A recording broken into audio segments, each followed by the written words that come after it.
আজকের এই একটা ভিডিওতে আমি লাইন গ্রাফের যাবতীয় সকল কিছু বুঝিয়ে দেব। হ্যাঁ, আর লাইন গ্রাফ হচ্ছে আইএলটিএস রাইটিং পার্ট 1 এর জন্য খুবই গুরুত্বপূর্ণ একটা টপিক। এইখানে দেখেন, এই যে এ থেকে বিতে, এখানে হচ্ছে র্যাপিড বা ড্রামাটিক ইনক্রিজ। এখানে হচ্ছে একটা ড্রামাটিক ইনক্রিজ হচ্ছে, হঠাৎ করে বৃদ্ধি পেয়ে গেছে।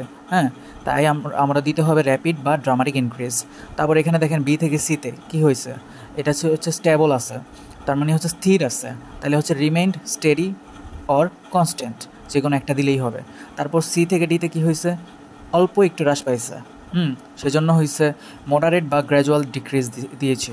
তারপর হচ্ছে ডি থেকে ইতে দেখেন, এটা হচ্ছে দ্রুত দ্রুত বাড়ছে, তাহলে হচ্ছে র্যাপিড ইনক্রিজ। তারপর হচ্ছে ই থেকে এফে কী হয়েছে, নাটকীয়ভাবে হ্রাস পাইছে না, দেখেন তো, সেই জন্য আমরা দিব হচ্ছে ড্রামাটিক ডিক্রিজ। আর এখানে হচ্ছে সর্বোচ্চ পর্যায়ে ছিল, তার মানে রেস্ট ইটস পিক, মানে হচ্ছে সর্বোচ্চ পর্যায়ে পৌঁছেছে।